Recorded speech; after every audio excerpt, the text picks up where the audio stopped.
Il faut voir la voiture électrique comme une solution, comme une partie de la solution. C'est-à-dire que si on remplace le parc thermique par de l'électrique, on n'aura pas résolu le problème. On n'aura peut-être pas assez de matériaux et donc on doit absolument diminuer également le nombre de véhicules, diminuer le nombre de kilomètres, diminuer le nombre de personnes toutes seules dans sa voiture. Donc on doit avoir une réflexion plus globale sur la mobilité.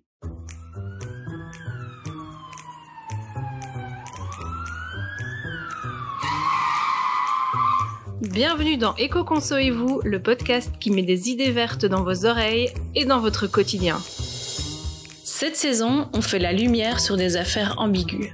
Chaque mois, on se penche sur un objet qui se dit écolo. Le suspect du mois, la voiture électrique. Alors, écolo ou pas ? Entre bonnes intentions et greenwashing, se pourrait-il qu'elle cache bien son jeu ? Me raconte pas de salade, objet numéro 2, c'est parti pour l'enquête.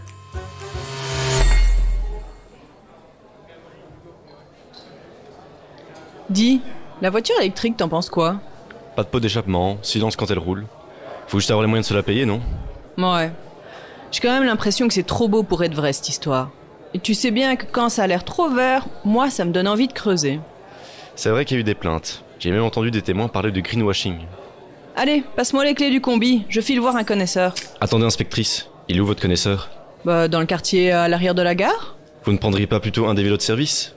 C'est seulement une dizaine de minutes d'ici. Ah, j'y pense jamais. Allez, t'as raison, ça me dégourdira les jambes. En plus, c'est toujours difficile de se garer par là.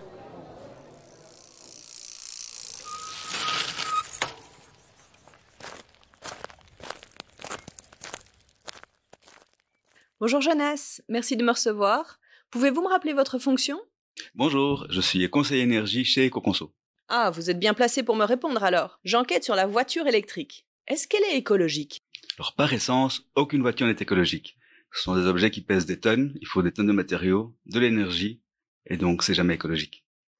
Oui, bien sûr. J'imagine que vous allez me dire que le mieux, c'est d'éviter la voiture. Ah, d'ailleurs, je suis venue à vélo. Mais on reviendra à ça plus tard.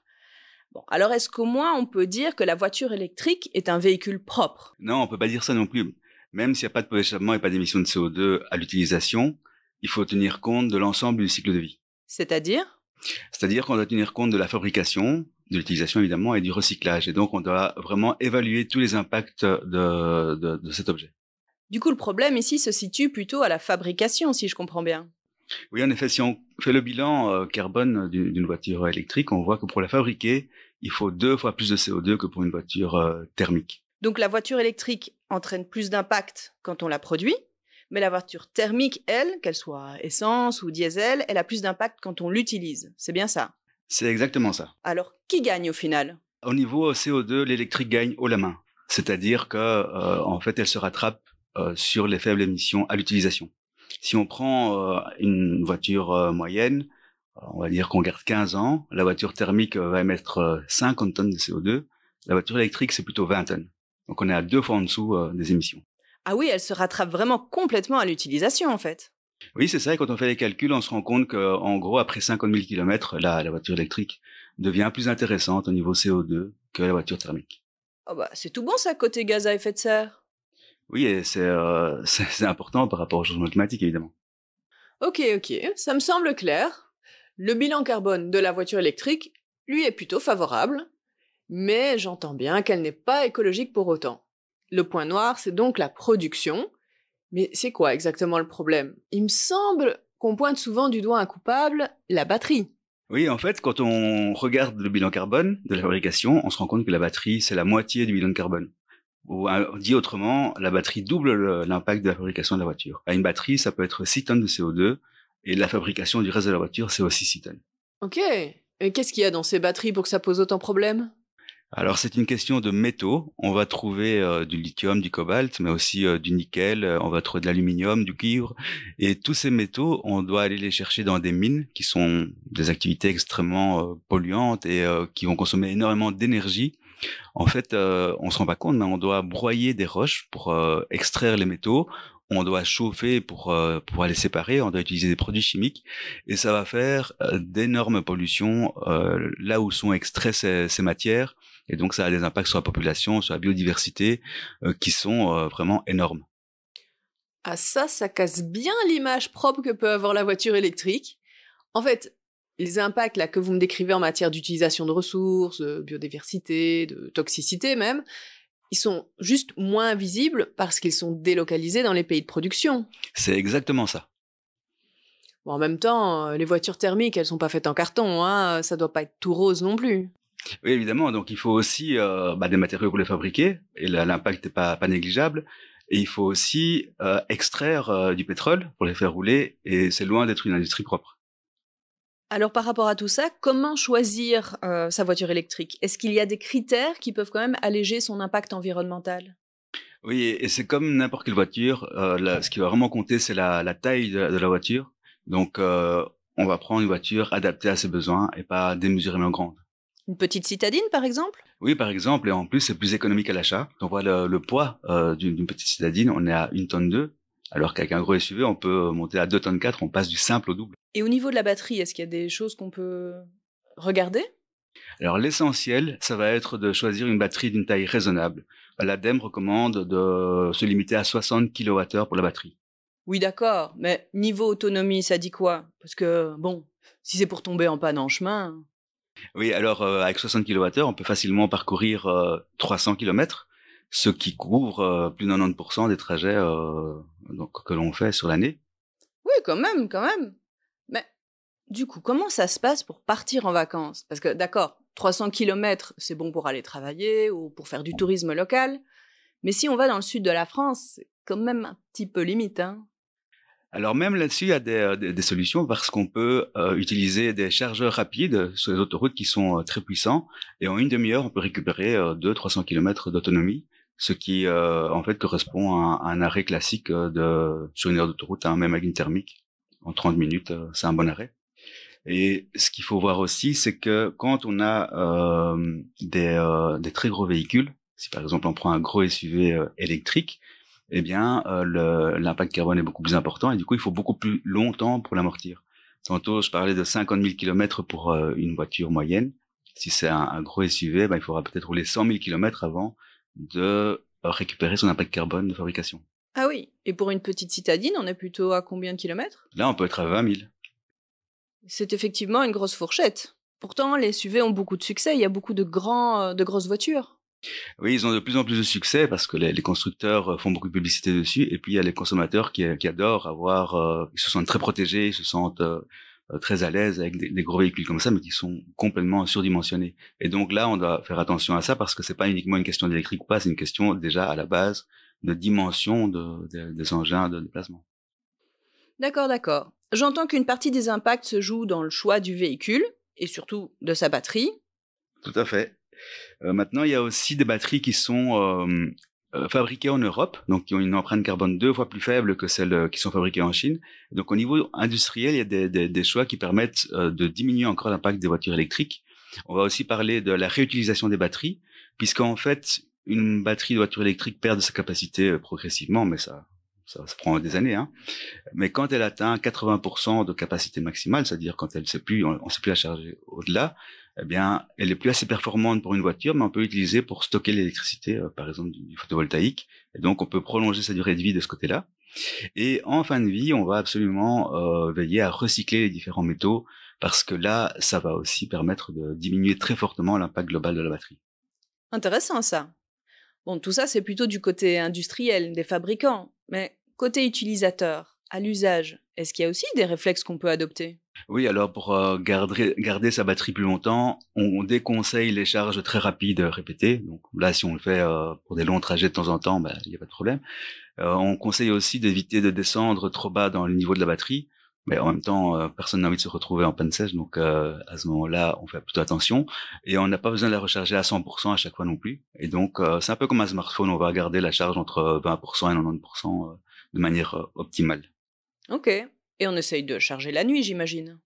Alors oui, ça c'est intéressant par rapport aux tarifs, parce que c'est moins cher la nuit, mais aussi parce qu'il y a moins de demande d'électricité. Donc quelque part, c'est plus écologique d'utiliser l'électricité quand on en a moins besoin. Est-ce qu'il y a des exceptions? Alors, si on a du photovoltaïque, là, c'est l'inverse. Parce que quand on a du photovoltaïque, on essaye d'autoconsommer ce que l'on produit. Là, on va plutôt charger sa voiture en pleine journée quand il y a du soleil. Pour ceux qui font du télétravail, bah ça c'est l'idéal. Ils sont chez eux, ils rechargent leur voiture avec leurs panneaux solaires. Ça fonctionne très bien. Et est-ce qu'on peut charger sur une prise normale chez soi ou il faut une borne spéciale? Oui, on peut charger sur une prise normale chez soi. Alors, ce qui se passe, c'est que sur une prise normale, la charge est limitée à 2 kilowatts. Donc, ça va prendre un certain temps pour charger la batterie. On peut renforcer la prise avec un dispositif qui permet d'avoir 3 kilowatts et demi. On peut installer une borne qui permet d'avoir 7 kilowatts. Et donc, en fait, en fonction de la vitesse à laquelle on veut recharger, on peut avoir plus ou moins de puissance installée pour recharger sa voiture. Évidemment, au plus on va charger à une plus grande puissance, au plus ça peut coûter cher. La borne peut coûter plus cher, et donc ce sont tous des choix qu'on doit quelque part poser au moment de choisir sa solution de recharge. Dites, là on a parlé de la voiture 100% électrique, mais il y a aussi la voiture hybride. Est-ce que c'est un bon compromis? Alors ça dépend si c'est une hybride classique ou bien une hybride rechargeable. Donc il y a deux différents types d'hybrides en fait. Les hybrides classiques, ce sont des voitures avec un moteur thermique et un petit moteur électrique qui sert au démarrage et à faible vitesse. Celles-là permettent d'économiser le carburant à hauteur de 10 à 20%. Pas mal ça. Et l'autre type alors c'est quoi? Alors l'autre type, ce sont les hybrides rechargeables qu'on va pouvoir recharger en roulant ou bien en mettant sur une prise et qui ont une batterie beaucoup plus grande, un moteur beaucoup plus gros et qui en réalité sont beaucoup plus lourdes parce que en général ce sont des voitures premium qui sont déjà à la base des gros véhicules. C'est ça qu'on appelle aussi les hybrides plug-in? Exactement, un plug-in pour brancher. Ok. Parce que j'ai une publicité ici, attendez, je la sors. Alors, j'ai une publicité pour une hybride plug-in. On dit qu'elle consomme 2 litres au 100 km. Et je comprends qu'elle fasse de l'œil. Oui, mais c'est un chiffre complètement faussé. En fait, ça vient de la manière dont les voitures sont homologuées. Donc, on les fait faire un parcours de quelques kilomètres. On leur fait un parcours de quelques dizaines de kilomètres en mode full électrique. Et après ça, seulement quand la batterie est vide, elle passe en mode thermique. Et à la fin, on fait la moyenne de la consommation sur l'essai. Donc forcément, c'est complètement faussé parce qu'il y a toute une partie du parcours qui est faite en mode électrique avec zéro émission. Et en réalité, une fois quand on regarde l'utilisation réelle de ces véhicules, on est plutôt à des 10 litres au 100 qu'à des 2 litres au 100. Oula! Comment est-ce que vous expliquez cette différence? Simplement parce que, notamment, c'est des voitures de société où les utilisateurs ont une carte essence. Donc, ils payent rien pour le carburant. Il y a des utilisateurs qui savent même pas comment recharger, qui n'ont pas spécialement une borne à la maison. Et donc, en pratique, on est dans des chiffres de consommation qui sont bien au-delà de la valeur d'homologation. Pourquoi? Parce qu'ils ne roulent pas à l'électrique, en fait. Ils ne roulent qu'à l'essence. Oui, c'est ça. En fait, sur papier, ça pourrait être le meilleur des deux mondes. On pourrait se dire, quelqu'un qui qui va travailler avec sa voiture rechargeable en mode électrique va presque ne rien émettre à l'utilisation pendant toute l'année. Ce sera seulement pour des grands parcours qui va rouler plutôt en mode thermique. À ce moment-là, on pourra avoir une utilisation assez vertueuse. Mais comme on est plutôt en mode thermique avec un surpoids et parfois même des performances plus importantes parce qu'il y a deux moteurs, donc plus de puissance, on n'est pas du tout dans des chiffres de 2 litres 100 évidemment. Ok, je comprends mieux le souci. Donc si je résume, 100% électrique, oui. Hybride, éventuellement. Mais hybride rechargeable ou plug-in, c'est non. Sauf si vraiment on s'en sert correctement et qu'on n'a pas une trop grosse voiture. Oui, c'est exactement ça. Il faut voir la voiture électrique comme une solution, comme une partie de la solution. C'est-à-dire que si on remplace le parc thermique par de l'électrique, on n'aura pas résolu le problème. On n'aura peut-être pas assez de matériaux et donc on doit absolument diminuer également le nombre de véhicules, diminuer le nombre de kilomètres, diminuer le nombre de personnes toutes seules dans sa voiture. Donc on doit avoir une réflexion plus globale sur la mobilité. Oui, on en parlait un peu plutôt de l'importance des autres modes de transport. Oui, bien sûr. Donc la voiture électrique peut remplacer la voiture thermique, mais il faut absolument diminuer le nombre de voitures et donc privilégier d'autres modes de transport. Comme quoi? Par exemple, on enfourche son vélo. C'est tellement plus efficace au niveau énergétique. Il faut imaginer une personne de 75 kilos, elle a un engin qui fait 20-30 kilos. C'est un ratio super performant. Si cette même personne prend une voiture qui fait 1,5 tonnes ou plus, là, on va avoir 500 fois plus de matériaux qui sont nécessaires pour déplacer une personne. On est dans des gaspillages terribles. Oui, à vélo, à pied aussi, j'imagine, c'est une bonne idée, mais ça c'est bien pour les petits trajets. Oui, mais en fait, on se rend compte que 4 Belges sur 10 habitent à moins de 10 km de leur travail. Ça veut dire qu'en fait, il y a un très gros potentiel de remplacer des trajets en voiture par des modes actifs qui sont beaucoup plus efficaces. Ah oui, c'est impressionnant ça quand même comme chiffre. Bon, on a quand même des trajets plus longs aussi. Pour ça, on fait quoi? Là, il y a toujours la possibilité des transports en commun. Évidemment, il faut qu'ils soient performants. Il y a le covoiturage qui doit aussi se développer. Donc, c'est bien ça. On doit combiner différents modes de transport. Ouais, c'est vrai que j'ai pas forcément ces réflexes, hein. J'ai failli venir vous voir là en véhicule alors que franchement c'était pas très loin et j'ai bien fait de prendre le vélo en fait. Mais oui, parce que le bon réflexe, c'est pas de se braquer sur le choix d'un modèle de véhicule, c'est plutôt essayer de trouver la meilleure solution de mobilité au moment où on en a besoin. Parfois, ce sera la marche, parfois, ce sera le vélo, et parfois, ce sera la voiture. On aura encore des voitures, mais qu'on va utiliser de manière beaucoup plus raisonnable et raisonnée. Et donc, à ce moment-là, on pourra diminuer les impacts. Il y a également des voitures partagées qui permettent d'utiliser justement des voitures occasionnellement sans devoir posséder une voiture.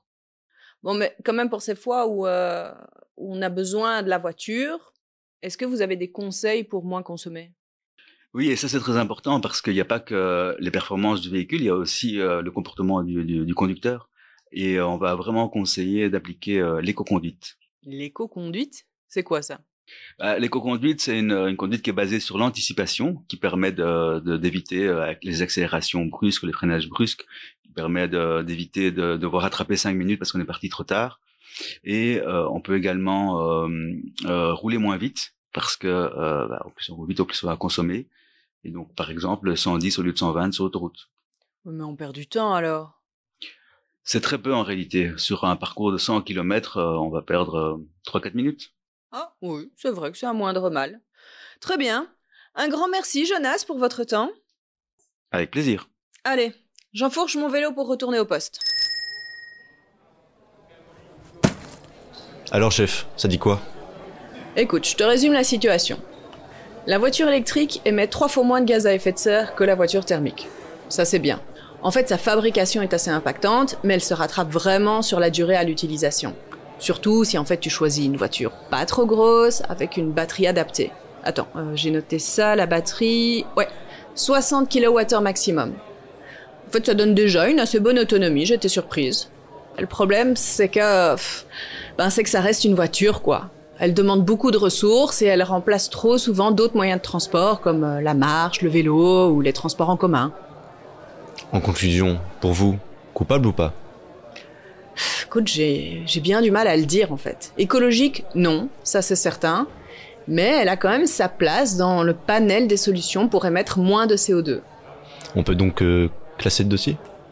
Je crois qu'on va laisser chacun se faire son idée. Effectivement, à chacun de se poser les bonnes questions afin d'arriver à un choix éclairé et optimisé. La voiture électrique est donc encore un bon exemple pour appliquer la méthode éco. Comme étudier ses besoins. Est-ce que j'ai besoin d'une voiture? Est-ce que je peux utiliser d'autres modes de transport et louer ou emprunter une voiture quand j'en ai vraiment besoin? C, comme choisir la version la plus durable du produit. On opte pour un véhicule léger avec une batterie raisonnable. O, comme optimiser son utilisation. Il faut que la voiture électrique puisse rouler longtemps pour compenser la dette écologique de sa production.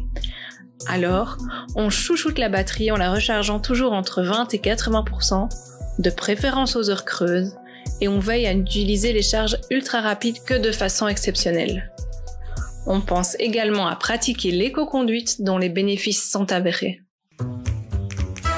La méthode éco dans son intégralité ainsi que les enquêtes de la campagne Me raconte pas de salade sont disponibles sur le site ecoconso.be.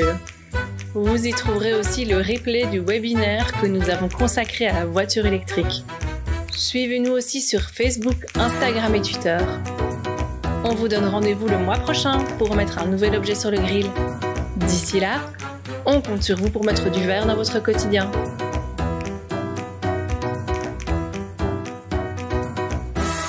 Éco-conso et vous, un podcast qui met les objets écolos à l'interrogatoire pour vous aider à faire le bon choix. Vous avez apprécié cette enquête? Abonnez-vous au podcast sur votre plateforme d'écoute préférée et donnez-lui 5 étoiles sur Spotify. Avec le soutien de la Fédération Wallonie-Bruxelles et de la Wallonie.